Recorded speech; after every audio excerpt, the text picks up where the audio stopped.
Ndinotenda vana veZimbabwe. Ndinokutendai zvikuru nekubatana panzira yekunamata. Ndinokutendai muchipatsanuro chemiteuro. Ndauya ini madzibaba Nyasha Dzashe kuti ndikuzivisei vana venyika yedu kuti tive pachiraramo chimwe chete chandauya semhinduro yekupona kweropa revatema. Handina mufaro kuuya kwangu kuvana veZimbabwe, kuvakuru venyika, maorganizations ose enyika yeZimbabwe. Hama vadikano, tinoziva zvakawanda zvatakatarisana nazvo kuvakuru navadiki. Ndauya kwamuri iri nzira yekuti vana veZimbabwe nenyika dzose dzakatipoteredza tine urombo humwe chete, tine kuchema kumwe chete. Hakuna nyika isina chirema, hakuna nyika isina bofu, hakuna nyika isingakanganisirane, tisingaregererane. Asi nhau yandauya nayo ndeyekuti kana nyika dzichiwirirana, ko isu vana venyika dzacho tikava muchivako chimwe chete chinodiwa nemiteuro yandatumwa nayo nababa murwendo rweupenyu kuropa revatema. Hama vadikanu, vakuru venyika, baba Emmerson Mnangagwa, ndinocherechedza rwendo rwavafamba runonzwisa tsitsi, vachiratidza kuti vana venyika ndinokudai, vana vangu ndinokudai mose. Asi mboni yedu yeziso sevana vechidiki hatina muono wakafanana newababa vatinavo nhasi navose vavakatungamirira murwendo rweupenyu, nevadiki vose vari kumatunhu akasiyana siyana, kumadistrict nekumaprovinsi. Ndinotarisa hama vadikanu, tiri kurwa pahondo imwe chete. Tikabva muungano ndimo mune hondo zhinji, ndimo muri kuvakwa makuhwa, ndimo muri kuvakwa nyonga nyoka. Asi tikava pazvivhitivhiti zvemaguta atinogara, ini wenyu Nyasha Dzashe Chikomichi ndinofara kukutungamirirai pabasa rose renyika yeZimbabwe.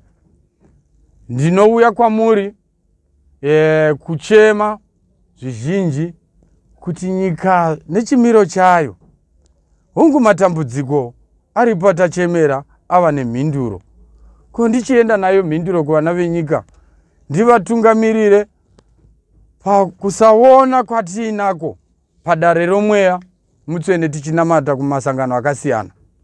Tavapa kupingaidzana panzira yekunamata. Hama vadikano, kunyangwe vakuru vari kutizarurira kuti tinamate, tava nenyonga nyonga.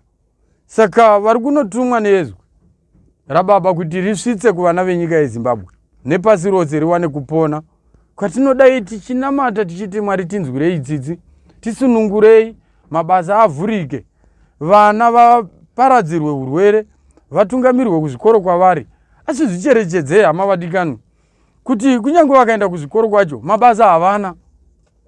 Asi ini wenyu Nyasha Dzashe Chikomichi ndinouya nerwendo rwokununura vana veZimbabwe kubva munyika yeuranda. Kana muchinge mabva munyika yeuranda, musakanganwa kutenda Mwari, nekuti vachararama pandiri iwewe neni pakushanda kwatichange tichiita babasa rekuzarura industry munyika yeZimbabwe. Tichinge taita chimwe chete, hatirasikirwi nezvicherwa zvenyika yedu. Tine zvicherwa zvakawanda zvatakaenda kunodzidza. Tine mageologist, tine masavhayari, tine vanhu vakawanda vari kumine industry, but hatina support. Tiri kuvaka ruzha munyika yekwedu zvisingadiwe nemweya mutsvene, mweya wenyika ino yeZimbabwe, mweya unodeedzwa kuti nehanda nyakasikana. Hama vadikano, regai ndikupandirei maviri matatu ane urapi pasi pezuva kuti tisunungurwe isu vana venyika kuti industry ndiivhure. Hatigoni ini kuivhura pamwe chete nemi vana venyika yeZimbabwe tisingazive pane dongo raambuya, pane chivakwa chemusha waambuya unonzi Nehanda Estate Village iri kupi kuti tivake. Hunge ndakusvitsai paguta iroro vana veZimbabwe nevose vari mhiri yemakungwa ndiko kusunungurwa kwavo. Zvino zvandauya kudai hama vadikanu, nhamo ndedu tose kundudzi dzedu tose. Ini ndiri mwana wokwaHungwe, ndinosarudza kuvana venyika ino kutungamirira ndudzi dzose kubva kumhiri yekwaHungwe, mhuri yekwaShumba, yekwaNyati, pamunhumutapa paBhoera apa. Ndichavaka munhumutapa Estate Village mudunhu ramambo Makumbe pedyo namambo Nyashano apo paBhoera apa. Ndicharatidza nyika zvaisati yaona kana kuti zvavainga vasingatarisiri kuti zvichapindurika munyika yekwedu. Ndinoziva hama vadikanwi, Zimbabwe inotungamirirwa nemweya mutsvene usina hondo, usina nharo nemunhu. Asi ukaukanganisira mhepo iyoyo inokusungira upenyu kwenguva yose uchirarama uchifungidzira uri kufara. Unganwa zvako Castle, unganwa zvako kana kuti Savannah, ungagarako muimba ine matiles. Asi nhau yandinayo hama vadikanwi nhasi ine chimisikidzo chandoda kuti panguva yandiri kusunungura tambo iyi, ndine chiratidzo chandoda kuratidza kuvakuru venyika yeZimbabwe nevakuru vechiuto, vakuru vemaorganization akasiyana siyana, vakuru veorganization resecurity riri national. Ndoda kukuratidza chiratidzo chingashamisa kuvana venyika yeZimbabwe, asi ndizvo zvinoratidza kuti ndanga ndiri kusango ndichiita miteuro ine mhinduro kuvana venyika yekwangu. Chiratidzo chandiinacho ichi chiratidzo cheshinda yegreen newhite yakasungirirwa. Chiratidzo chetsvimbo ine chivezwa chine muchinjikwa nemavende paraundi ipapa. Apa poratidza kuti pane chiratidzo chiripo. Vana veZimbabwe, mhepo yenyika ino handigoni kuita basa tisina kuita miteuro iri kudiwa. Vakuru vanoziva navo vachinobika doro renyika. Ndichasvika mumisha yemadzimambo ose, handichapatsanura nawo kana kuenda ndipo pamhepo pandichadzoka zvakare. Ndichipatsanura amangwana makuseni na8 ndichapatsanura madzimambo ose ane matunhu emativi mana enyika yeZimbabwe nemakomo enyika. Andinoda kukuratidzai kuti nguva yose tichivaka ndinotoseka zvangu ndikati maiwe, vanzi ndine imba yakanaka muBorodale, Avondale, Greencroft, kupi tingati kumavillage ari kuverengwa nhasi munyika yekwedu. Hama vadikanu, tisati taziva, tisati tavaka nyika, tisati taziva izvi, hatisati taita kuti nyika yekwedu igarisike tisina kubayana kana kufungirana kana kuchekana nemabhemba kana mapanga. Izvo zvose izvo zviri kuuya nekuda kwemhepo yemadzinza edu isu sekuberekwa kwatakaita. Indopupurari kwangu ndinorimiririra ndiri pamiteuro ndowana mhinduro. Iwe mhinduro yako iri papi? Zvino vana vaMwari ndauya nemhinduro yevana vose inosunungura iwewe neni. Alright.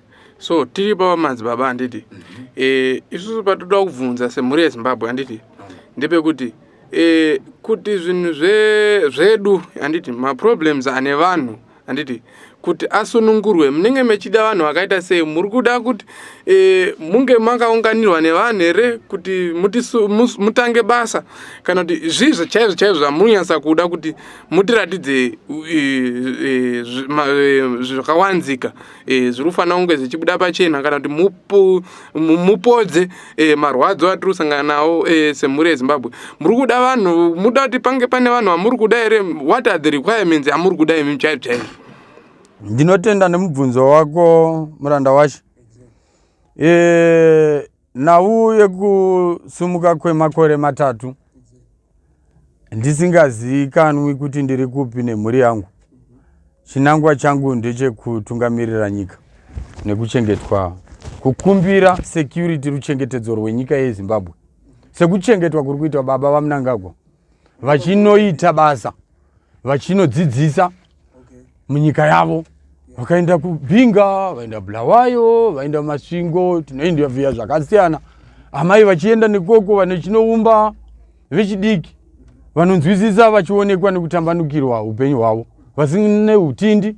Aiwa, amai havana mhosva panhau iyoyo nekuti iwe unenge uchiona sevasina basa. Zvino ndauya mwana wavo kuvabatsira kuti ndichiwana ruchengetedzo nechekufambisa semwana wenyika, ndichienda pamiteuro, ndichiita basa rangu ndiri mumusha weMasvingo kwaGutu kwaMupandawana, ndichisumudzira mararamiro evabereki vangu nemhuri yangu. Alright, tiri papa.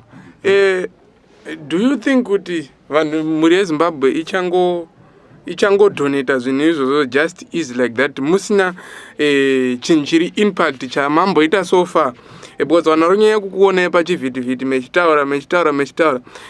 What do you have for us kuti ndichange ndiri pakati handiti? For example, zvamaitaura zvokuti ndichaenda paJairos Jiri ndoita zvandoda kuita. Because apa nyaya yapo ndekuti mhuri yeZimbabwe yamirira kubhilivha nekuoneswa kana chishamiso. Mukambovaitira chishamiso nekuvaratidza kuti zvinhu zvakadai izvi mhuri yeZimbabwe ndoda kuti ndiri kuda zvinhu zvakadai nezvakadai, asi chitangai maona izvi zvandoda kutanga ndakuitirai apa kuti mubhilivhe. Because vanhu vazhinji vamwe vacho vanogona kuita madhauti nenyaya yekutaura.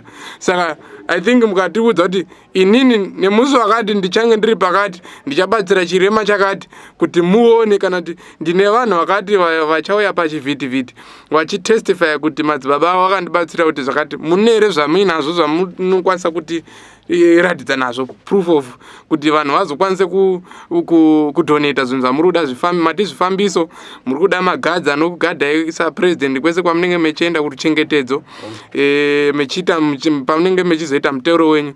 Saka do you have something chiri tangible chamungadiudza semhuri yeZimbabwe kuti ndine ichichi? Aiwa, chiratidzo ndinacho chegwaro rekufamba naro ndichikumbira kuita miteuro kumakomo emadzimambo, vachinditendera neruoko nerudhindo nemasapoti mutoti madunzvi emadzimambo, ingati kwaMambo Makoni, Mambo Mutasa nevamwe vose ana Mambo Marange, Tigokwe, Machendrao, tinana Mambo Bushu, naMambo Negomo, naMambo Chiweshe, toenda paChegutu apo tinana Mambo Ngezi, Mondoro, nemamwe madzimambo andakunda ndinokanganwa nemazita nekuparara. Saka nauyu ndegwaro remiteuro kuti chandirakumbira kumusha mukuru wenyika ndekwekuti basa rangu ndiwane security, ndichiita basa iri ndizoratidza pandakachengetedza unako hwenyika ino. 15 billion ndinotenda. Alright, ipo tapanzwisisa. Alright, so pamwe panandoda kuenda ndepekuti nyasai kupatsanura kuti basa renyu iriko zvamwe vari kuzonzwa makutaura nezvanambuya nehanda nezvemasvikiro nechichi nemudzimu wenyika ndi madzibaba kana kuti zviri in two tinyasa kuti patsanurire baba kuti zvinonyasa kufamba sei? Macomments ari kubva kuvanhu. Ndatenda zvakanaka. Nhau yekudzika kwezwi baba yevatumwa vachitumwa pasi pezuva, nyama isati yaziva nyika ino. tichitarisa mutumbi une makore ekuratidza kuti hauna makore mazhinji 43 years. Asi nhau yekutumwa kwakaita vaprofita vose pasi pezuva vakaenda kunovaka runyararo nedzidziso vari pamisha yavo, iri rayiro yedzidziso inoburuka kuvanzi wemweya kune vakawanana vopadzidziso. Saka nhau iripo ndeyekuti tikadzokera kumashure tinotarisa baba naamai, vatete naambuya, pakubva muimba yegota tichibva muimba yenhanga tichienda kuimba yechisika rudzi naika, tinoenda kunozivisa sekuru kana vatete.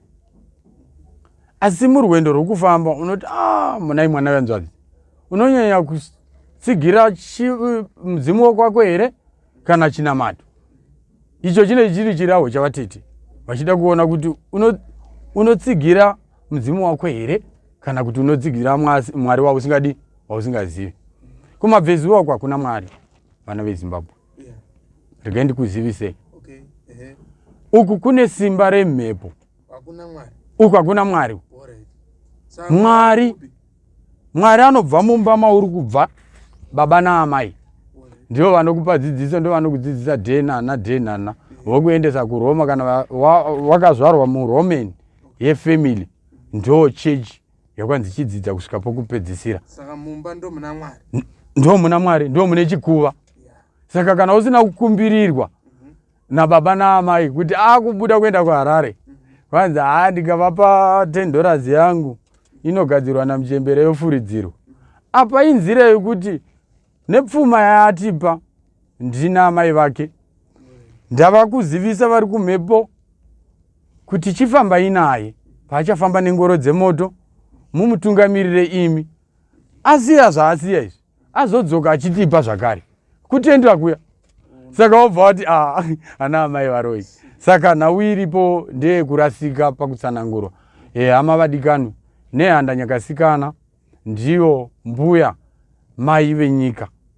Tikadzoka kumusha kwedu isu kumadzinza edu amai nababa kuti tizoziva madunzi ose vana baba vengai muzenda kuti tizovaziva, hunge taziva baba naamai kuti kune mutungamiriri ariko dunhu remasvingo. Saka tinofara kuti dzidziso yepasi chigare yekukura kwevakuru vedu kuti tizosvika pakunamata. Hama vadikani, ndinoipupura kubva mudare rembiri yemudzimu unoera yakandituma kuti nyika izoziva chokwadi chezvakanaka. Uye pane nhau yandiri kunzwa vazhinji vachinetseka. Tsvimbo yenyika, tsvimbo yandiinayo 1994 13 March ndichipiwa tsvimbo yenyika ini. Handina kupiwa kuti ndizoita utsinye, asi ndizonunura vana venyika ino kana ndichinge narwiswa sezvandakaitwa pamadzibaba Edborn, ndichienda kunonunura kuropa revatema zvinofananidzwa naJesu akazvipira kuti ndichafira nyika yose. Ndizvo zvimwe chete zvepamakaona paine gemenzi riya. Saka chiratidzo chavapo ndechekuti vana venyika, ini ndauya kuzokusunungurai mose, zvirema namapofu, varwere vanorwara vari muzvipatara zvakasiyana siyana. Muteuro wezvipatara takaita panzvimbo yeGutu Mission, ndopatakaita muteuro nenguva yandakapfuura ipapo nenguva yandakatuma mutumbi. Ndinopupura kuti akapfuura nepaguta ramambo Gutu achienda kunoita muteuro munzvimbo yeSamutumbo. Saka hama vadikani, zvakamirira iwewe neni kuti ndibve musango, ndibve pandiri kugara nhasi, pandinoshandura mararamiro ahama vadikani panorwadza. Asi zvakuda iwewe neni ndibatsire ruzhinji, industry ionekwe, vari kutambudzika, vane zvizhinji zvavakatarisana nazvo zviri mukanganisika mumakambani avo zvitwasanuke, nyika idavire ruzhinji rweZimbabwe. Alright.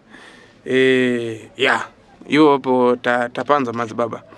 So imimi zvamuri kuda simply means kuti imimi muri kuda pekugara, handiti? Ndochekutanga, handiti? Mutumbi uri kuda pekuita sei? Pekugara, which is kumasvingo, ndizvo? Kumusha kwandakapiwa vake tiri kupindirana nditi saka muri yeZimbabwe muri kuda kuti tikubatsire nekuti tikupei pekugara, tikuwanire pekugara, mutumbi wane pekugara nditi nemhuri yawo handiti ndo zvazviri kutaura handiti mowana futi chifambiso, mowana futi security handiti from the high authorities saka which means this is a message kuna president kuti vakupewo security handiti kuzoitira makuenda kotora tsvimbo yenyika ne15 billion ya munge makachengetedzwa ndo zvazviri kutaura nditi ende saka apa zvakutoreva kuti basa rekuti tsvimbo inge ichitorwa nekuti basa raMwari tinge tichiriona zvakamiswa namadzibaba there's pana madzibaba vakazokurova ivo anonzi baba Edibon handiti saka ava ndo vakamisa zvinhu zvese process yese so far hongu nekuti kusvika pakati pezambara ravo yanga isiri nhau yemheremhere. Ndichibva mumusha uri munzvimbo yeHwiru kuGonville ndakaenda ndakatutwa nemweya zvandinonzwisisa kuti kana ndanzi ndanotura pasowe panonamatira venguo chena vekwako zvechokwadi hazvina mhosva kuti ndiri muchifu here, ndiri kubhoyera here, kana ndiri kugogwe kana kuti ndiri kushamva. Ndinongoita sekutumwa kwandaita. Saka panguva yandakasvika baba Edibon ndaenda kunotura muteuro wetsaona wandakazonzwa nzeve dzenyama dzonoti kune nguva yapatsanurwa 12 o'clock kuti kwamira tsaona mumigwagwa yenyika asi iri kuda kunozorodzwa pari kunamata vanamati. Ndo nguva yandakanosvika ndichibva ndanodziviswa kuita chiteuro nevana vanga vakapapa nebhazi nemota yanga iripo ndikanokumbira vanga varipo kuti vave pano vechikuru vari pedyo ndevapi tisati tasungwa nyama yedu nekuti ndaona tasungwa nhengo yedu yechirume kureva kuti tasungwa dare rese hakusisina achazowana mindu.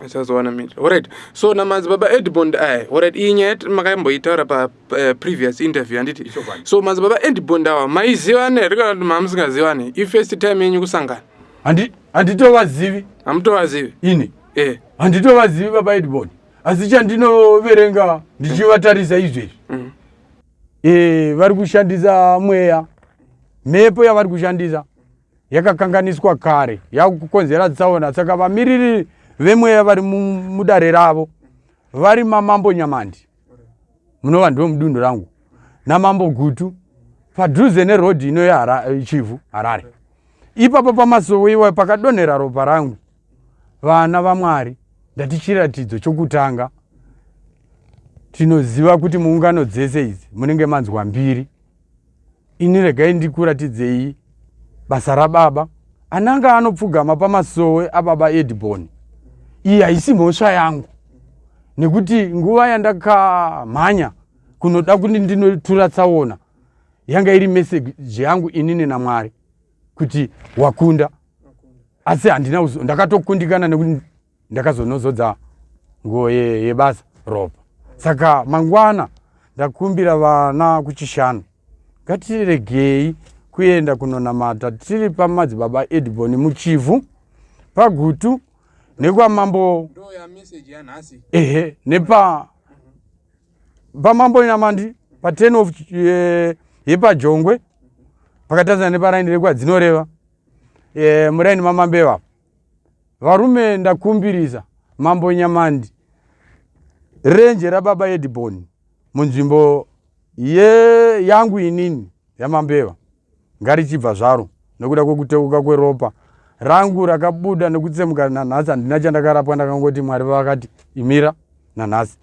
PaMagutu padhuze neGood Garage kune sowe ririko zvakare riri kuitwa minamato iri kuitisa matsaona baba Edibon vachiita pfuma neropa renyika. Kana vaine nharo neninini nhamba dzangu hadzina chihwande ngavauye kumusha paGutu paMupandawana kunova ndo kwaMambeva village.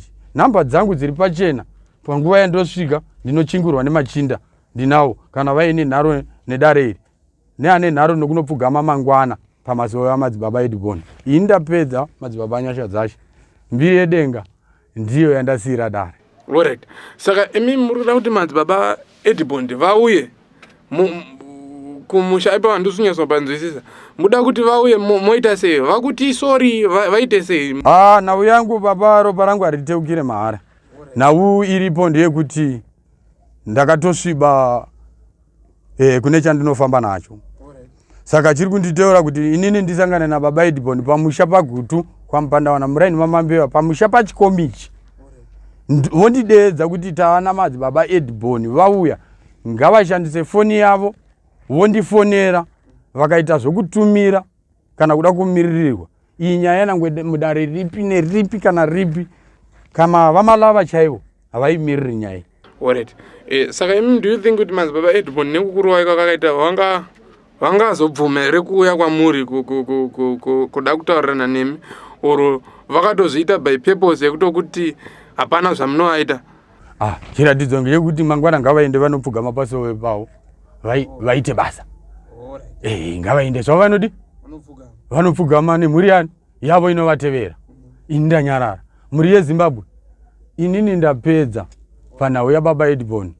Vachanditsvaga neakaisa ruoko apa vachatsvaga musha wokwachikomichi vachitsvaga nyasha dzashe chikomichi ndini wacho Ambrose nyasha dzashe chikomichi ndichaita chiratidzo nyika yese yakatariswa kusowera madzibaba Edbon.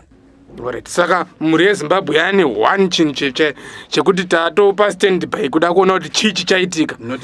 Sezvo muri imi muri kudaro kuti makarohwa namadzibaba Edbon saka imi madzoka manje. Ende kudzoka kwenyu vachaona zvavachaona zvokuti vachatokutsvagai kuti madzibaba nyasha shuya mutinunure nekuti takazoenda pasowe zvamama akataura zvamuri kutaura nhasi kuti mangwana vakangoenda pasowe vachaona zvaanoona pasowe ipapa zvokuti vachangoya chikutsvagai kuti madzibaba nyasha uye titaurirane ndizvo zvazviri kureva nditi kutaura ngavasafona vachafona pamba pachikomichi ndisabhuku vamambeva vanova Sekuru Timothy Mambeva ndivo vachandifonera kana kuti vamachekera ndivo vachandifonera kuti chiuya madzibaba Edbon vasvika nemhuri yavanonamata nayo pasowe rekwagutu kuGood Garage. Alright. Saka mhuri yeZimbabwe ndofunga yamirira kuda kunzwa kuti madzibaba Edbon vachaita sei vachafona here. Alright. Sa umwe mubvunzo wangu pazvinhu zvese so far zvatakataura for the past ndikati madays or months and weeks atazivana mune here zvimwe zvinhu zviri different from all the information yamungada kuudza mhuri yeZimbabwe oro zvimwe zvinhu zvakawanzika zvinoita kuti mutaure henyu pamberi pekamera kuti no kune dzimwe nzvimbo dzakadai I still remember tiri behind the scenes patakaenda kwaodzi maititaurira mechiti pane imwe nzvimbo yekuti tikatoenda ikokoko togona kutopuhwa maplate esiwo egold makati igoridhe ndechi ndo tumwe tunyaya tukuti vanhu vanofanira kunge vachinzwa zvinhu zvakadaro muno imwe information here beside yese yekugadzira AIDS ne15 billion nechichi mune imwe here information yamungada kuudza mhuri yeZimbabwe tisati tapendera chirongwa? Aiwa, ndinotenda. Minduro yangu yakatsigirana nekubva panhau yandiri kubva yababa Edbon kuti baba tiri munzira yekunamata umwe nemumwe akatumwa matumiro akasiyana. Saka nhau yekuti tiri vana venyika yeZimbabwe tichiita basa raMwari kana kuti tiri kuita zvokupira tinotokumbira naHari tinotokumbira naHuni kuti kana ndapedza mutambo wangu aiwa ndichakupa huni dzako. Saka nhau yekuenda kunonamata tiri pamasowe haisi yekuti tiraitane rafu. Saka chiratidzo chiripo chiri kudiwa nevana veZimbabwe ndaakuchiita. Asi kana ndaakuchiita vana veZimbabwe chokwadi chakanaka kugara kwangu kwose muchindiona ndichifamba mumativi mana enyika hamusati mandiona ndakabata chandakabata ichi.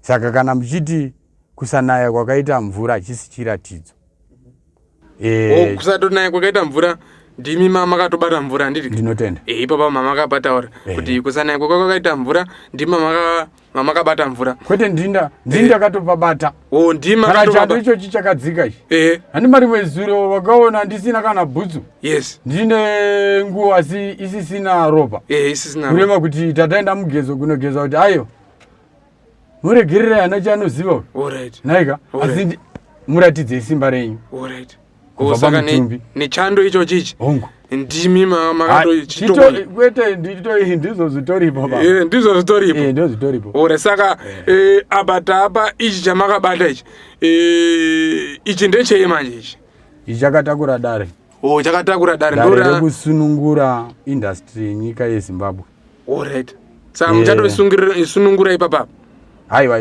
industry yakasununguka kare asi nhau iripo ndeyekuti vana venyika yezimbabwe hatisati tawana announcement rekuita hurukuro yedare renyika yedu namadzibaba nyasha dzacho.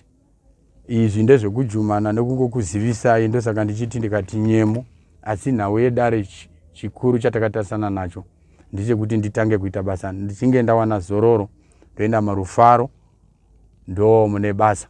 Uye nhau yeindustry ndakuratidza paPenalonga pandichange ndichiita basa remining ndichisumudzira vechidiki kubva pa18 to 50 years dzinova dzandinoverenga panhau yekutambudzika kwevana venyika yeZimbabwe nevakazvitakura vose. Panguva yandichange ndichivhura mining paPenalonga ndinovimbisa vana vekushamva kuMarsh Central, chinova ndo chiratidzo chimwe chinogona kukadzisai kana kukuvhundutsai, asi musavhunduka, ndezvangu.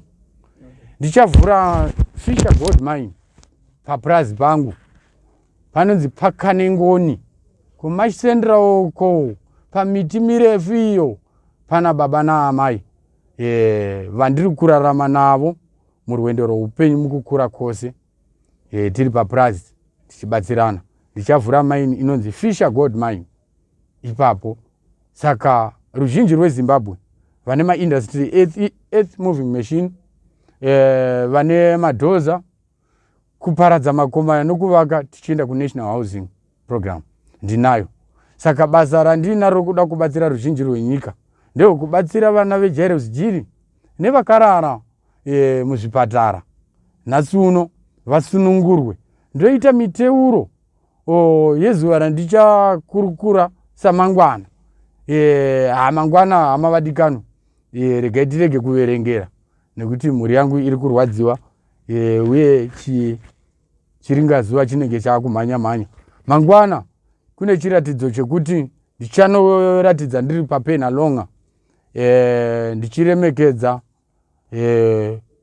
ukota-kota hwese hweManicaland pamwe chete namambo Mutasa apo paDC nemaprovincial wose eManicaland.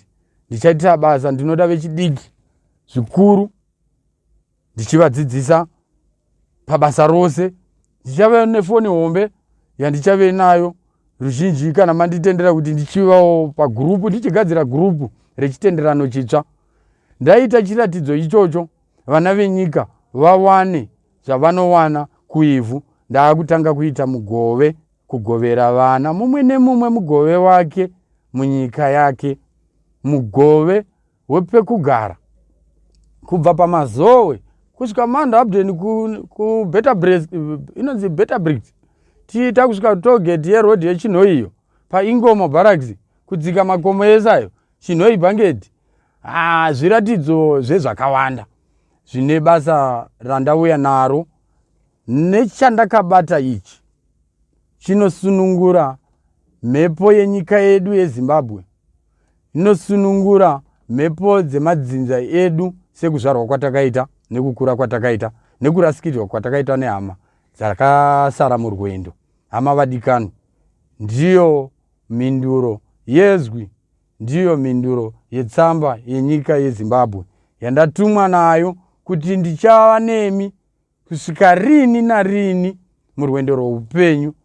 Ini wenyu baba makanaka Jesu ndichava nemi murwendo rweupenyu. Sunungurwai mbiri yashe, musangane nezviroto zvanga zvakasungwa murwendo rweupenyu.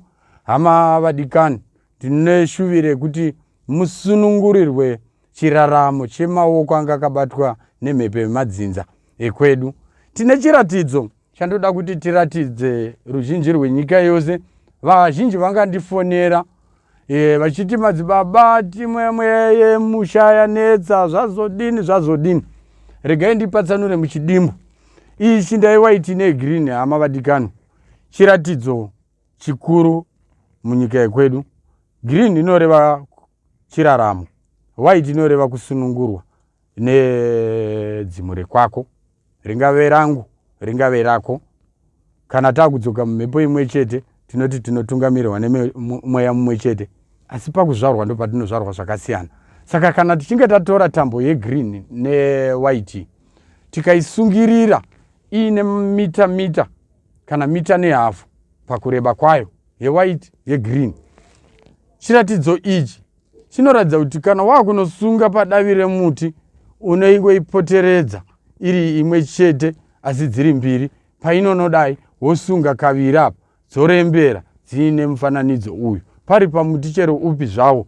Zvaratidza kuti iwe nokunzwa dare iri pamhepo zvichakusunungurira maroto anga akasungwa nemhepo yenyika, anga akasungwa nemhepo yedzinza rako. Ndo yaunoti mhepo yenyika iri kunditambudza, kwete, tinenge tisina kukumbirira. Saka kana tichinge taita mufananidzo uyu zvareva kuti vana venyika yeZimbabwe tadavirwa nemhepo yenyika yeZimbabwe nepasi rose inoyera, ine zviratidzo zvekurapa vose vari kurwara. Ndonguva inoduruka ngatitarisei kuti mahope ruzhinji takarasikirwa nehope ndo dzinotipa gwara, asi yezvino tinodzishora toti tazorota chakati, muroi zvakazodai. Hama vadikani, iye muranda anopupura pamberi penyu, idzo hope ndo dzakauya dzikandidzidzisa kuti ndizosvika kunosunungura ruzhinji rweZimbabwe. Saka hama vadikani, hope ngatisadzishore, dzine gwara, dzine rwendo pazuva nezuva, parinobuda zuva neparinovira zuva. Zvakanakirei kuti muzuva richibuda rinobuda nezvakanaka, nemhute inopupura zvakanaka muupenyu hwako. Saka shinda iyi uchibva kusangwe ikoko kune chiratidzo chekuti tinosangana nemharadzano. Mharadzano nzira inoenda inoenda kunendeenda ku. Tikamira pakati nepakati tikatora dombo remharadzano, vana venyika yeZimbabwe nevari mhiri yemakungwa, chiratidzo ichi hachisi chiratidzo chiri pedyo nepandiri bedzi. Kwamuri kwose onai zvakanyanya, onai zvakanakisa.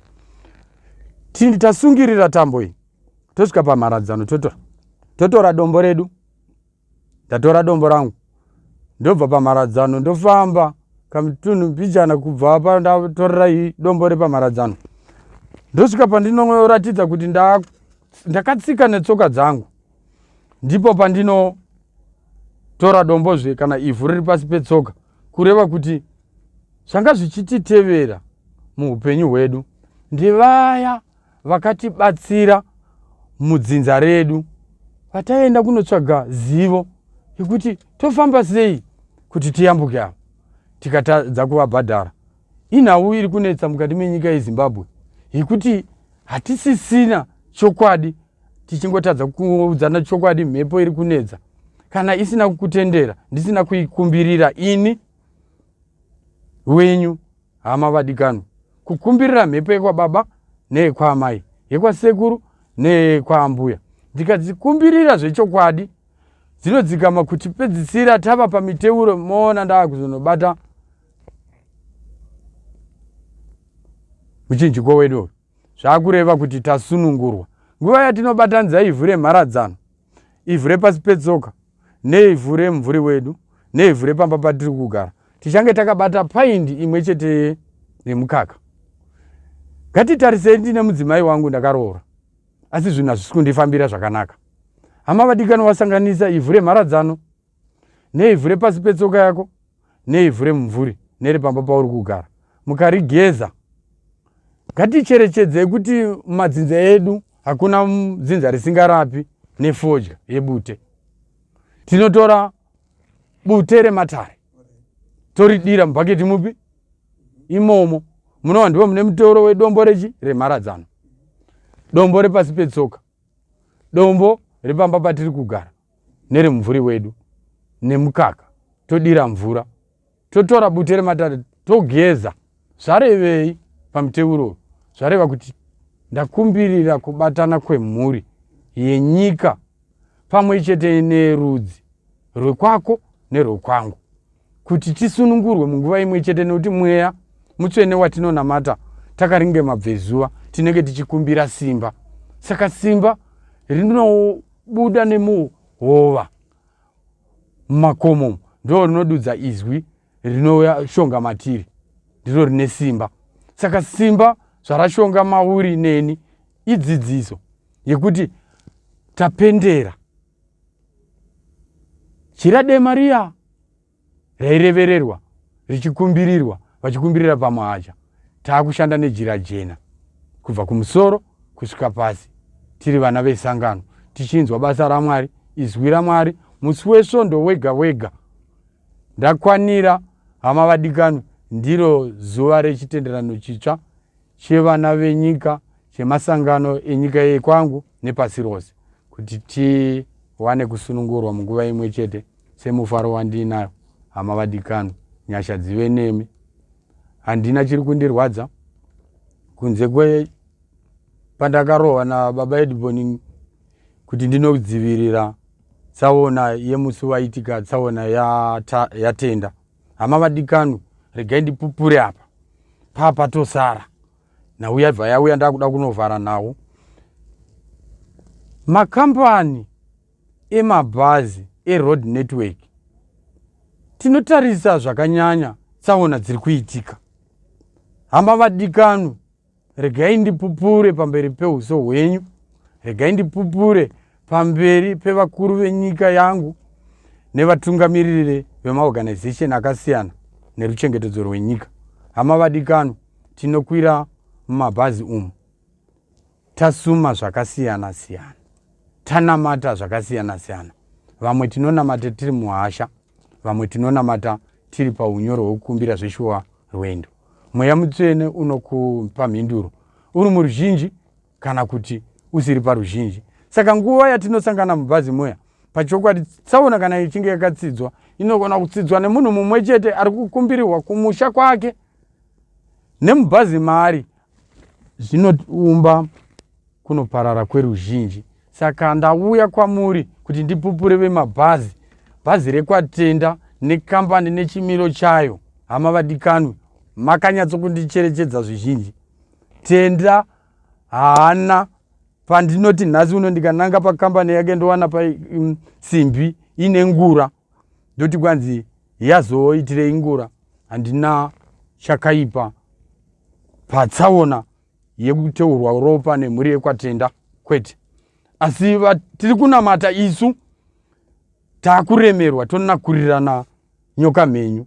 Saka hama vadikanu, zvinorwadza kuti usangane netsaona wanga usina kutarisira izvozvo, wanga uchitarisira kuti usvike kwauri kuenda. Ungave uri kuenda kuPlumtree, uri kuenda kuBotswana, uri kuenda South Africa, unenge uchitarisa kuenda nekudzoka kuti uzova nemhinduro kuvana vako pamwe chete nenyika. Zvino indauya nemufaro wekupa mhinduro kuvana venyika yeZimbabwe. Farai nokusununguka nokunditambira kuti ndiwanewo pekugara nemhuri yangu. Makanaka ndinomurangarira naamai vake, mamai Tadiwa ndinovarangarira, Otilia naAustin ndinovarangarira, vana vandinorangarira nekuti ndakavasiya vari mukuchema zvandaisatarisira, uye mukushanduka kwezvinhu zvangu aiwa ndakazviona pakatsvawo shopu yangu kubhindura ine 27,700 kushamva. Zvinhu zvakashamisa vakawanda vakandibatsira. Zvino zvinhu zvakaramba zvichingouya, ndikashayikirwa nemwana wangu 2018. Amai Tadiwa vakarwadziwa kusvika ndava zorodza kubva pabasa raMwari kuti zvinhu zvinouya asi zvichidzoka. Hazvina kutora nguva yakareba 2 weeks mwana akanga ane chiratidzo kuti amai vazvitakura, asi mwana iyeye kuti avigwe amai vasati vazvitakura vakaita 13 days mwana asiri kuwanika mumochari. Tinokunda funeral parlour ikasvika pakuita kuti mwana wangu adisappear, kuti asawanikwa. Zvikazomuwana paKwame Nkrumah muHarare, muguta reHarare, iri firiji, yange nechiratidzo chemafiriji madhipa mumba iyo yekushandira inova ndiyo office. Zvinhu zvinotyisa zvinoshamisa ndikabatsirwa naTete Tilda paTilda Live vakaona chiitiko tikanoviga mwana kumabvuku asi zvese izvi hamavadikana iri papa imi muri kuti andinonyesa kupanzwa mati mimi makashayikirwa nemwana hongu handiti it was 2018 alright mwana uyu ashayika anga ashayika achirwara anga ichiita sei mwana ini sekuenda kwose kwandinoita kubasa ndakasiya amai vasina mwana paanga achirwadziwa kana kudini anga ane 20 days azvarwa but pa 20 days anga ari mucheche inini ndandabuda aine day somewhere 16 kana 17 ndichienda kubasa kumasango kusaka chirarama nguva iyoyo ndakasvika ndakarara mangwana ndakutogadzisa kuda kuti ndipinde pasi nguva iyoyo ndobva ndakabva ndafonera vanzi baba nemapurisa ipa DZ vanzi baba tine landlord venyu vari kuti mwana ashayira mumba saka svikai kuno emergency zvichokwadi hazvina kunditorera kunetsa ndichinoonana neshamwari yangu inonzi Deni ndikakumbira kuti bro wangu ndibatsiro mwanangu anzi ashaya saka ndoda kumhanya mutauni akandipawo Honda Fit ndikamhanya ndakasvika zvechiwa ndikuona kuti mwana ndakamufukura ndikuona kuti mwana ashaya nguva iyo ndakabvanya papolisi vakatibatsira nefuneral parlor inonzi Tinokunda funeral parlor zvimwe zvacho unenge usina kunzwisisa kuti kumapala neGomo hospital kana kuti Parerenyatwa tanguva yakanzi mwana ari kuenda kuParerenyatwa kumochari hatina kuziva kuti vane mapala avo ekutseta asi nguva iyo hazvina kutsanangura asi ndakataurwa nenzeve dzangu kanzi ari kuenda kuParerenyatwa mangwana acho handina kutora nguva nepala iye pala ndo yanga yati tiri kuendesa mwana kuParerenyatwa hongu tatotora that's around past 5 saka apa paendeswa mwana kuParerenyatwa hapana kana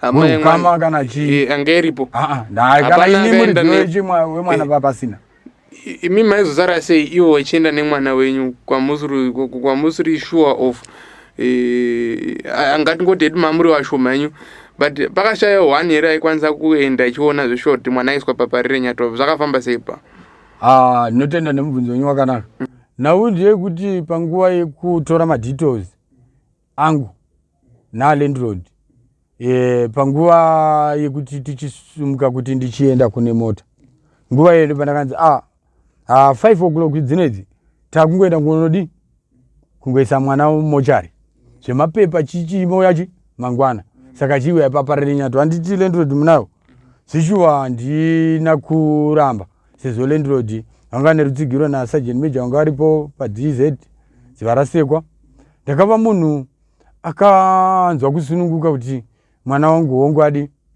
aienda uye ndava nevabatsiri nekuti vakazondibatsira vakati wandei panguva iyoyo ndakashokwa mangwana acho ndichifondera Sergeant mupurisa wapaDZ haana kumbondidavira zvandakanzwisisa hanzi handipo ndiri kuchitungwisa izvo handisi pabasa saka iona vari pajuti kati imimi ndimi makandipachi we asi ndatova kuParerenyatwa zviri kunzi nemapurisa ari pabhesi reParerenyatwa hapana chimutumbi wemwana wezita rauri kutaura iwewe zvinhu zvakangondi unongoziva kuti ukangoshokeka so hana inobatikana unoziva kuti zviri kurira urevei nguva ndobva ndanzi chibudai panze vanadedzwa nausanja zvikanzi baba chitodzokera kumaofisi kana kuti kuna usanjaji wekuDZ kuti muone gwara rekuti mutumbi wenyu uri kupi wemwana uyu day 1 day 2 day 3 ndobva ndakazoenda paH Metro paH Metro ndobva ndakanoona vakuru vepaH Metro ana Aroni uyu Aroni anzani weH Metro ndobva vati nhau yako inoda kuti ipepetwe naTete Tilda nekuti iende kuruzhinji hongu tingazviratidza pamapepa asi zvakuda futi pamhepo kuti wane rubatsiro kana asati awanikwa mwana zvishuwa vabatsiri vemapurisa makweta nechi vakandifonera akati aiwa nhau yako tokubatsira day 8 ndobva ndakazoona mukuru weTinokunda funeral parlor padhuze neBudhavhusi paya akunditi iwe Kwewa kundiendesa nyaya pazvivhitivhiti chii chanetsa? Mwana wako hausi kuziva kuti ari kupi here? Ari kundifonera pafoni. Baba, ndaneta nekuuya paofisi penyu, handisi kukuona ende vese vasikana vakandiatenda. Nemukomana kauya zotora mwana wangu. Handisi kumuona. Saka nauya ndiri kuda kuti mungondizivisa ndeyekuti muchine mwana here kana kuti kwete kana ndoenda mberi. Zvikanzi ungaenda kumberi kupi kwaungakwanisa kuti ungaenda iwe mwana mudiki? Inini chamari nditori musoja nemuchinda uya. Takatoita mabasa aya atatu toshandira nyika inoi. Hazvina kuipa. Indiri mwana mudiki asi kana chokwadi mota dzenyu dzakatora mwana wangu. Mwana wangu achawanikwa nenzira yakadi ichashamisa nyika inoi. Zvechokwadi chakava chiratidzo chandoda kuti murangarire vana veZimbabwe kukurukura kudai. Ndini baba vemwana akashaika for 13 days asingawanikwe mumochari. Ndikabatsirwa natete Tilda paTilda Live. Ndikabatsirwa neve-earth moving machine wekumasasa. Vakauya atenda kuti mota iwane fuel yekuti mwana wangu aende kutenga box. Ndikanomuviga kumabvuku. Ndofunga panguva iyoyo ndanga ndichingori natsano anova hanzvadzi yemudzimai wangu yehanzvadzi yangu sarudzai. So hatisida kujamba. So paitika zvinhu zvese izvo hapana nawe ukama anga aripo? Vamwewo like kuwe mamusina kuzivisa here kuvamwe kuti tashayikirwa nemwana oro handizivi hangu kuti zvinozodzi pachiwanhu kuti mwana anounganirwa here kuitirwa rufu oro alright hapana ndimega mamungori imimi adzimai natsano muri 3? Chokwadi mamungori vatatu badzi. Alright, saka mafonera boss uyu akuudzai kuti ini ndiri musoja and so on and so on, mobva maita sei? Zvinofadza. Inini ndakataura navo ndisina pandinozeza kuti ndisangane navo baba. Chokwadi vakanditi ngatisanganei pa construction building. Vakandipa matrita vakandipa.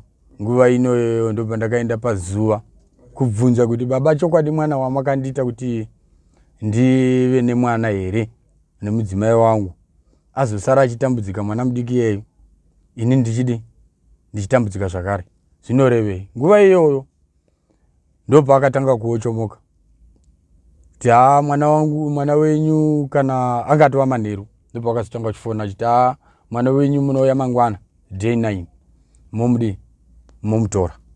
Ndikati papi? Zvikanzi munouya pamaofisi pedu tozokuperekedzai.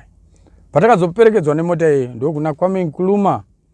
Asi nhau iyoyo inhau yakashungurudza vakawanda. Vamwe vakandibatsira nemari dzekuti tizowana mari yechikafu sezvo papasitorina kana chachiripo, nekuda kwekuti nguva yandakange ndichiita basa raMwari yanga isinganditendere kuti ndigare nepfuma, uye matambudziko andandisangana nawo indaizvinzwisisa kuti hongu mari kugara ndisina kana kukumbira kuti ndipo $10 ndipo chakati. Ndaiziva kuti vamwe vanogona kutambira, vamwe vasinganditambira, asi yanga iri nguva yekuti ndisabata mari. Asi nhau ndeye kusunungurwa kwevana venyika kuti tiende kunyika itsva izere uchi nemukaka. Alright. Saka apa makuenda kuna Kwame Nkrumah, I don't know, mati kunani? Kwame Nkrumah. Makuenda ikoko so zaita sei? Ndiyo nguva yandakanovhurirwa yatinoti chideep freezer chitobva chasumudzwa. Deep freeze. Chifiriji chakangoita chikondo box izvozvi zvacho. Manoma firiji atinoziya. Iwayo baba. Mu office. Imomo. Yemunhu. Imomo. Ndoma makaiswa mwana. Ndinotenda. Hey. Chii chiri kumbonyatsoitika? Nguva iyoyo ndobva ndakati zvikanzi mwana wenyu pana zvakakwana here zvakazodai, ndikati inini handina zvinhu vangu zvakawanda zvandingatarisa, asi maita dewa mwana akakwana. Regai ndimutarise. Ndakavhura mwana wangu nokushaya kwake paya, akabva zvogadzirwa achiita mubhokisi achidini. Mufiriji mamutori nechando. Chando chachirimo. Chando chirimo chacho tisatatomtseta. Chando chachirimo. Ko uyu mukuru uyu angaripi by that time? Anga angopenga wari panze. Mazondiendesa pamedia, mazoendiendesa pamhepo, mazodini. Aiwa baba, ini chandiri kuda imi makamirira kutora kuti paservice sekurasikirwa kwatetaita. Ko kana ndakuita 13 days mwana wangu asati avigwa, ane 20 days zvichokwa ndakabatikana. zvekusvika pakuti vakandibatsira ndakareceiva makozi akabva kunze kwenyika kwakasiyana kwandakabvawo kwanaira vamwe ku-UK, tingati Germany nekuChina. Ndakafonerwa nevana veZimbabwe vakarwadziwa nechiitiko ichi. Tiri baba uyu akaisa mwana mufiriji aiti ari kuisire mwana mufiriji? Pakuzowana hangu vari munzvimbo dzandakawana mwana ari painzi ndio paanochengetwa, ini nechiratidzo chandakaona mwana wangu munguva yose chiratidzo chakazouya zvacho, asi ndandaona ari kumaRichaus, zvemaRichaus.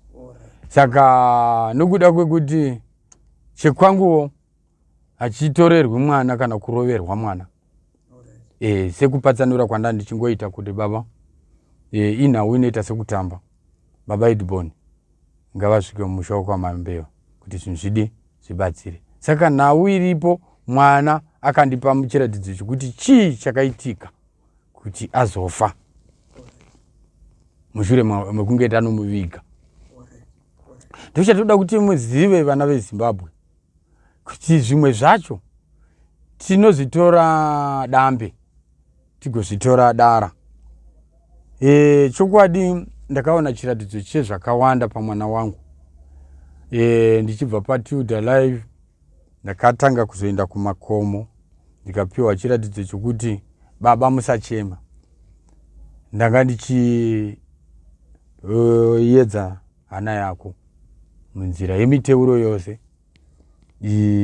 Iwe ukatadza kutungamirira nyika yeZimbabwe nepasi rose, kuzoverengwa mukati menyika ino kamwana ne20 days achindiudza kuhope mwana wangu radzoka riri izwi. Zvikanzi jira rawapa mwanasikana anonzi Otilia Chikomichi mwana wangu naAustin, zvishuwa ndakavapa jira regreen rechirarama kuti vanangu kana zvofa zvodi jira iri nderechiraramo chandakupai vanangu, ndakuturirai dare ndakuenda kunonamata, nekuti nzira yekupira ini handichaigoni. Zvimidzimu izvi mumusha medu makakura muri memudzimu chichi, saka nzira yekupira ndakunoikumbirira ndiri pai pakunamata. Ende pandakanzi ndiite patini yemoya mutsvene kuti maraisi nechimakeki ndichakutengera ndokuita inonzi welcome baby, ndokusiyira jira regreen pandoenda kuinaita munamato. Mwana wangu chandakamusiyira ari iri jira iroro ndakamutsanangurira kuti wona mwanangu, ndichatora makore akawanda asi ndisingagone kutaura kuti ndikaita 20 years kana kuti 15 years kana 10 years, asi ndichadzoka ndichikuonai mamuchange muchigara ndichikubatsirai. Zvechokwadi mwana wangu akanzwisisa kusvika ndatura dare remweya mwana wangu musikana ndikabva ndazodzoka zvakanditendera kuzodzoka 2018 pandakazoroora mudzimai wandakazosangana naye nedambudziko randiri kutsanangura ra2018 remwana we13 days asati avigwa, azvarwa ane 20 days. Pa20 days ndo pa dhere chi20 ndo rakashaya plus 13 days kureva kuti akasvika pa 33 days mwana achiri kunze. Zvinhu zvandati ndipupure kuvana venyika yeZimbabwe kuti zvisinei zvose zvakapfuura zvinorwadza, zvinoshungurudza. Hongu vana vangu vachasangana neni muzvivhitivhiti zvakasiyana vachishamisika kuti ko baba asi vakupenga chii chiri kuitika kuti vataure zvenyika yeZimbabwe kana kupona. Because ndo mubvunzo wakazara kuvanhu kuti asi mudhara chimbori chinja because information yamina yakawandisa stereke. Saka vanhu vanoguma kushaya kuti which is which, because kutaura kwenyu muri munhu ane information anditi yakawanda yekutoti dai ari mabhuku ava maidai mazadza rumu yese studio yese ine edai yazara nenyaya dzenyu kuti makabva apa maichenda apa. Saka zvinotenda rega ndidavire pamapatsanura. Ndine chiratidzo chandoda kuti muzive vana veZimbabwe. Ndiri mugweru kana kuti kuBulawayo Ngatitarisei kuti tiri paCentral parodhi iyoyo muna 5 Avenue.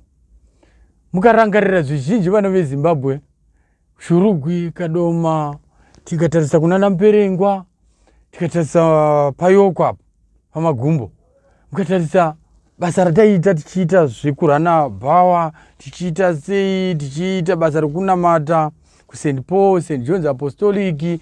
Chitarisai nhasi vana venyika yeZimbabwe, nzira yakanaka yandoda kupatsanura ndiye kuti zvakapfuura murwendo rweupenyu hwangu, chokwadi ndikazvirangarira zvinondirwadza.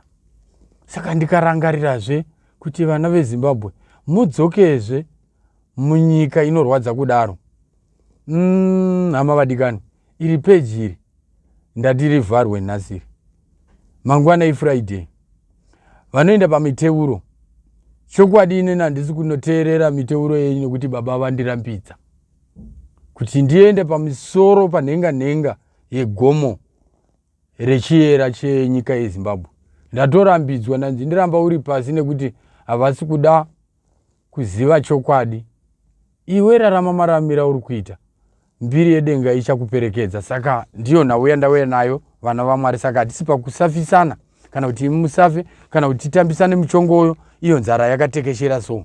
Zvino zvandauya nazvo kwamuri vana veZimbabwe, chisunungukai nekusunungurwa nemweya mutsvene waBaba, uzere nenyasha nemabasa nezvizhinji zvandakatakura zvandoda kuti nditure kuti industry ionekwe.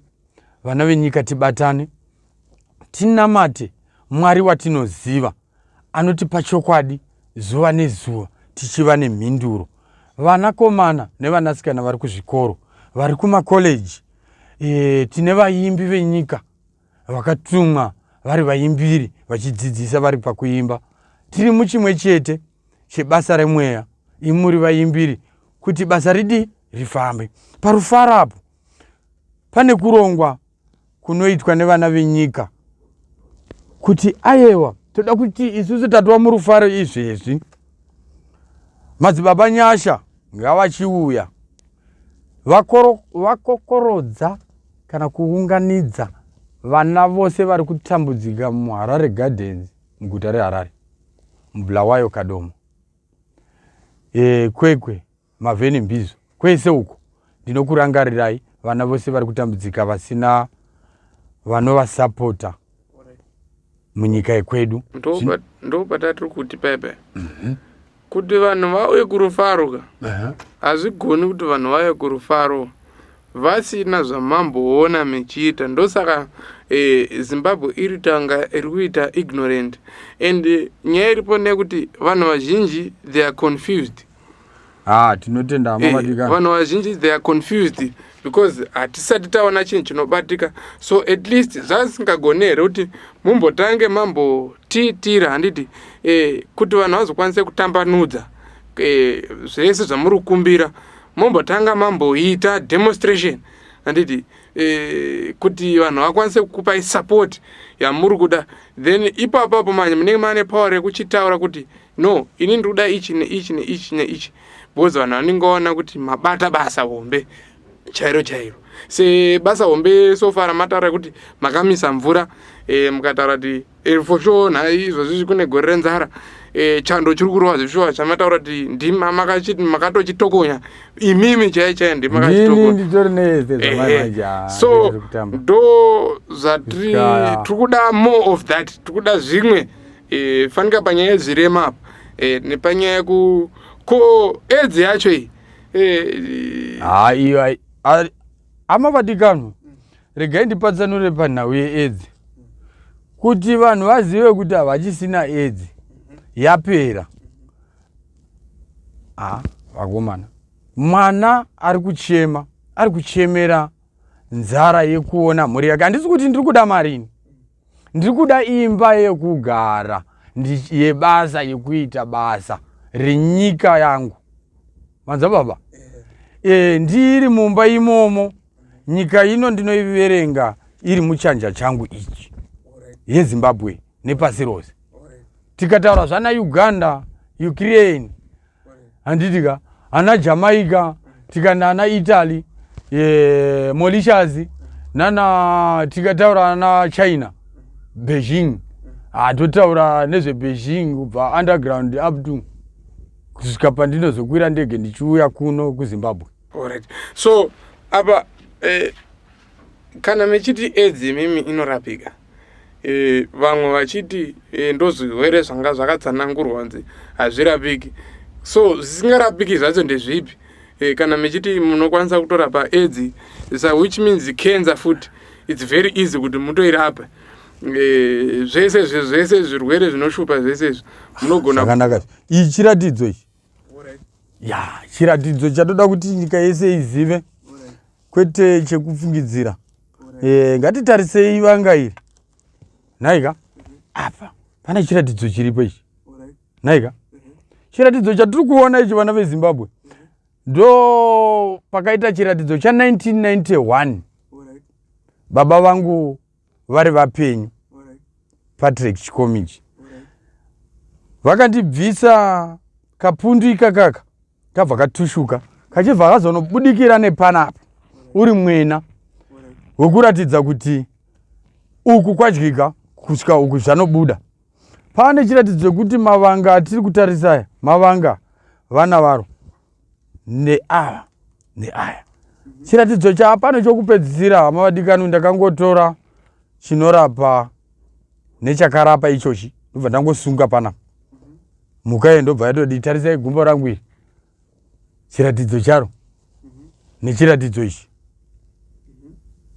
ndo pane chiratidzo chemaki yamuri kuona iyi yemota inonzi Benz yandichazofamba nayo kana ndakutungamirira nyika, neToyota yerudzi rwemota yandichainjiniya kuimolda kuti muzoziva inenge yakunzi Zim 1 Toyota Foot.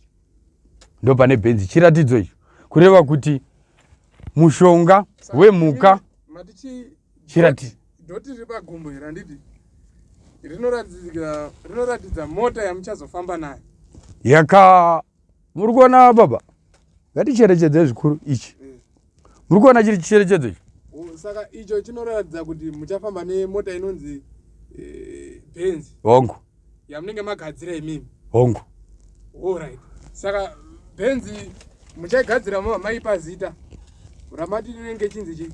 Aya Benz iyoyo handisati ndaimoda asi ku Toyota. Toyota iyi ndendakaimolda the same. Alright.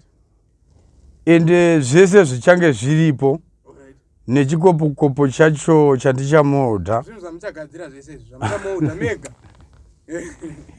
mega mazi baba. Saka muchagadzira Toyota, but Toyota mune mechiedza kuti zvakanda zvakaoma hamba vadikani. Zivo iri pakati pemitumbi izhinji asi regai ndikupatsanurei parudzi rwemota yeBenz nemota inonzi Toyota. Tikatarisa ana Jega vane chiratidzo pamahembe dzenyu, aiwa handidzo mota dzichararama. Hayo yanga iri nguva yekuhavhesta simbi kuti tikwanise tingati kumolda tichigadzira maframes echinhu chatinoda kuti chizorarama nekusingaperi. Saka anga ari mavamba. Aiwa isingatende payenyu mimi yangu iBenz zvene Toyota. Ndo ichangove kampani mbiri idzodzidzi zvokureva ana Benz ana BM vana BM vese ne aiwa vanodedzwa vari mu one company. Inini one company yandinobereka kubva izvezvi, kubva ndazvipira kuti ndakuenda pamitevuro ndakazvipira kuti ndichatungamirira vana venyika ndiri muruchengetedzo romweya mutsvene wababa ndiri muchadenga. Ndozvikureva makiri pagumbo iyoyi. Saka ichakuita kuti mumode Toyota moidaidza kuti chi? Aiwa ipapo hairaidha paipa yamaimboona ye ndichaona kuti ndichakugadzirirai kuti mumboona udekwa hwechi hwebasa renyika nokuvhurwa kweindustry kunyika yekwedu. Tobva izvozvo ndichamolda dzimba dzepasi pemvura. tichavaka zvivakwa zvenyika yeZimbabwe. Exactly. Zvakanakisa. Ko ndiri ndega. Ndiri senior we engineering. We international engineering. Madams, King roads, togadzira underground, fly high roads, tinogadzira. Zvese dziri pakati nepakati pemadhemu dzinotepuka, tichadire zvinotepuka, isisangoda kungogara zvinhu zvakatwasanuka. Togadzira rodhi dzedu dzinoenda kuma irrigation farms edu, tichisumudzira ngatitarise kuti pairrigations tinoita kusumudzira basa rezvirimwa muagriculture. Tabva mumining industry ndiyo inoita kuti mari kuvanhu nebasa futi kuvanhu. Izvi tobva tati ini ndandangomira ndingoti goridhe kunyika. Ini ndichingobatsira asingazive ngadzidziswe.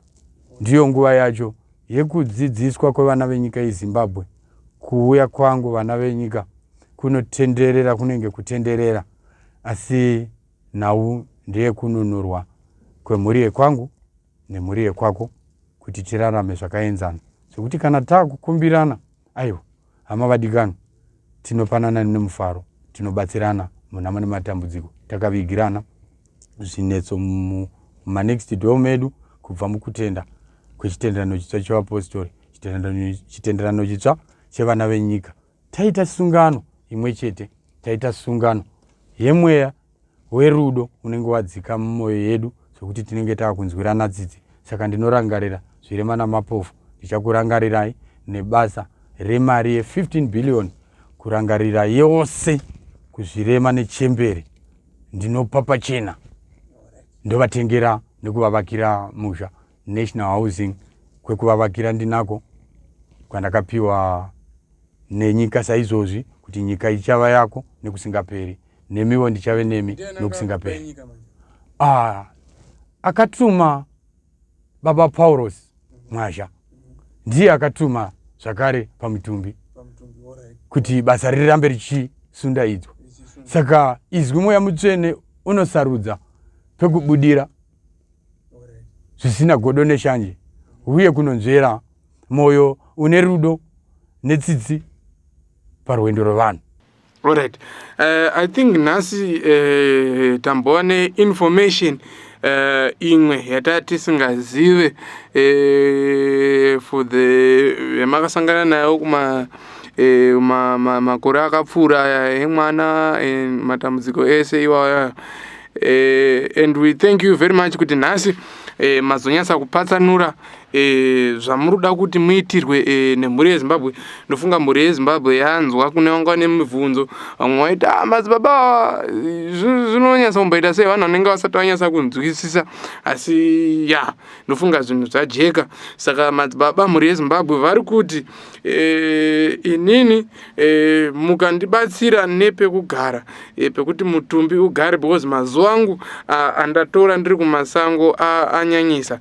Saka mukandibatsira nepekugara, mukandibatsira nezvifambiso, mukandibatsirawo nesecurity, nekuti ndinge ndakachengetedzwa pandichange ndichienda kotora tsvimbo yenyika, pandichange ndichizotanga basa rangu muRufaro Stadium. Ndizvo kamadzibaba.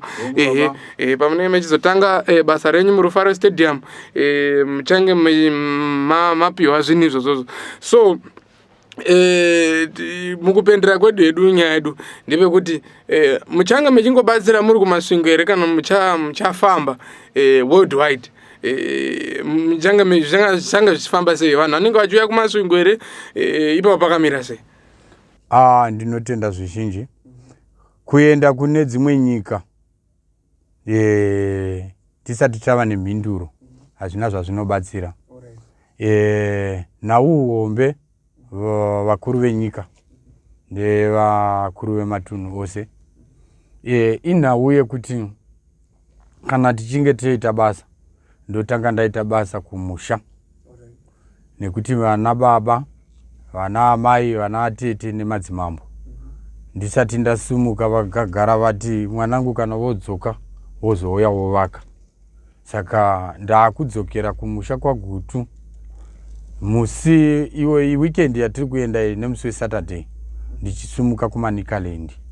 Mangwana Friday handichasumuki nemhaka yekuti ndichiri pakukumbirira zvanga zvicharwadza ruzhinji rwenyika mukukwira ngorovhani, mabhazi, mota diki uye mhepo yanga yasumuka yokubirana. Izvezvizvi usiku hwanhasi kune kubirana nokuparadzana kunorwadza.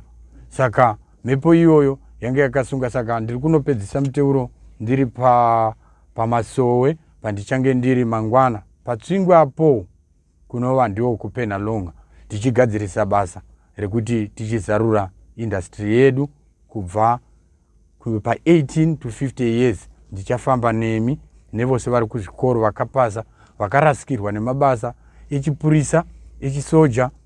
Ini Nyasha Dzashe Chikomichi ndauya kumira nemi kukudzorerai pamanga muri nezuro, pamuri kurangarira kuti ko ndakapabva sei apa. Ndauya hama vadikano kuti ndikubatsirei kuti tidzokere patakasiyira nhau yanga ikufadzai zuva nezuva nemhuri dzedu, sekudzokera kwandakuita kune mhuri yangu, kuna amai makanaka.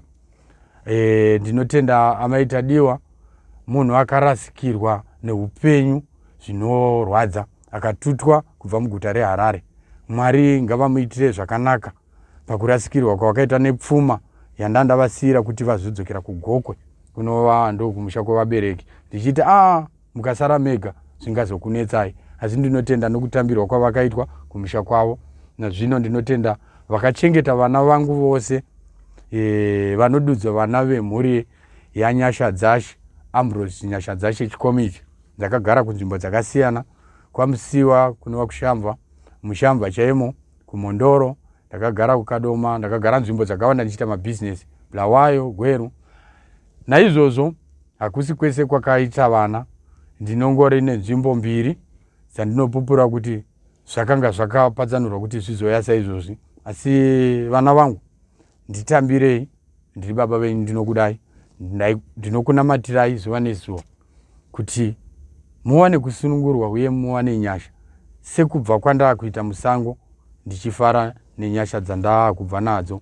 Hama vadikani, vana veZimbabwe, nditambirei, handirware, handipenge, handina kana dambudziko, asi ndinofara nebasa nemastenzi andinawo kuti ndichipawo vanotambudzika, vanotengesawo mabhero, vanonohodha kumiriko, vachibatsirana kuti tipfeke tese. Aiwa, pekukuvakira hama vadikani ndinapo pakawandisa. Zvakuda iwewe neni tochiisa zvimisikidzo zveManicaland ino, toita sevhisi yedu panova ndo paodzi apo pachaita training center yevechidiki yatichange tichibata kubatsirana basa rose revana vechidiki renyika ino, kubva kumining kusvika pane zvokubika zvokubheka. Tese tichadzidzisana vakomana navasikana, tichabatsirana tiri paplatform yegurupu redu. Nguva inokwana, Mwari ngavave nesu nokusingaperi. Amen. Notenda.